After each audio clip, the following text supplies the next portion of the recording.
And CBS News Chief White House Correspondent Major Garrett is in Milwaukee, good enough to join us this morning. Major, Ted Cruz saw the biggest margin of victory since that win of his in his home state of Texas. How do you do it?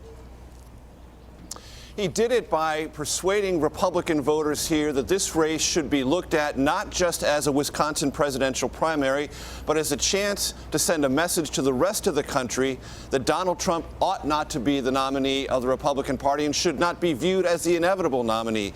And that was really a conversation that occurred here for the better part of 2 weeks.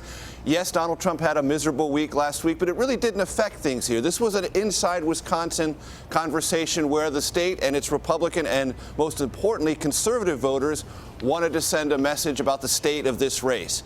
And Cruz really framed this entire conversation in exactly that way. Not just to beat Trump, but beat him convincingly, grab as many delegates as possible in a race that was all by itself in the calendar. The nation was watching, and Cruz, with the help of the Republican Governor Scott Walker, many persuasive and powerful voices on statewide conservative talk radio, and not incidentally, super PAC ads attacking Trump on radio, television, on digital platforms, all of it came together to make Trump a less than acceptable Republican candidate and someone that most conservatives in this state decided ought not to be the nominee, and that's why they shifted to Cruz and gave him a very convincing victory. And we saw, as you really mentioned, the Never Trump movement here coalesce behind Cruz. So for Trump then, is this loss an outlier, or might this now speak to larger issues within his campaign? It can be a little bit of both, Josh, and I'm not trying to play cute with that answer because, yes, in certain ways, Wisconsin is unique in that there's not going to be another state where Ted Cruz can have a powerful governor, at least within the confines of a Republican conversation like Scott Walker, giving him his statewide political organization. He's not going to find a state that has as many or as many persuasive voices and personalities on conservative talk radio.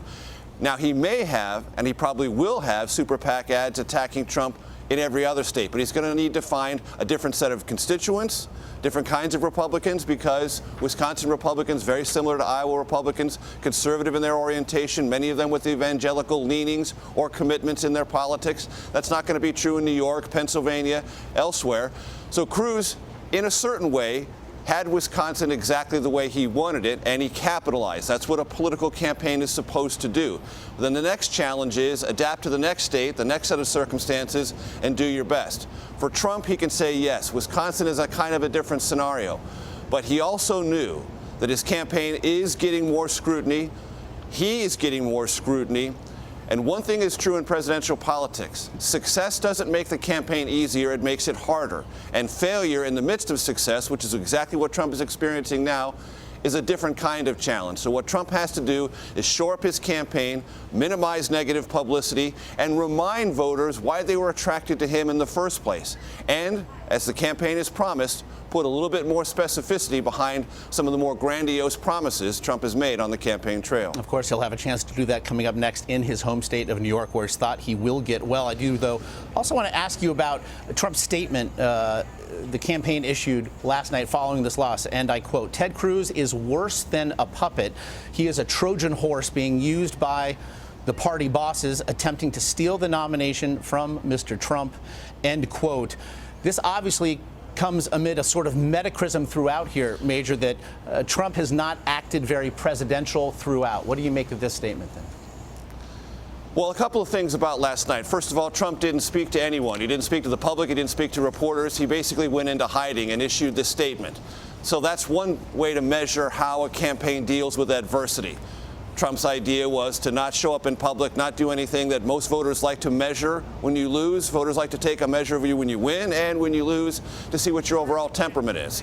Trump didn't do any of that. And this statement goes against much of what Donald Trump has criticized Ted Cruz for being, someone outside of Washington who nobody likes, who can't get anything done. Now, you're either a tool of the establishment or you're someone the establishment doesn't like and you can't get anything done. It's very difficult to be both.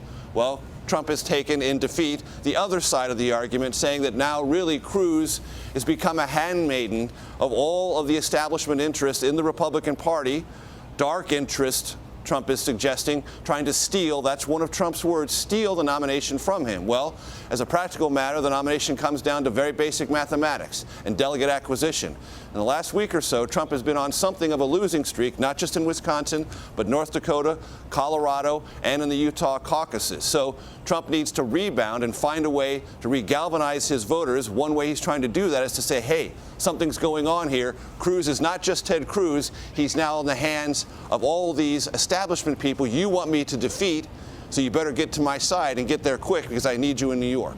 It's likely Donald Trump cannot get to his home state of New York fast enough. Major Garrett in Milwaukee, we appreciate the time today.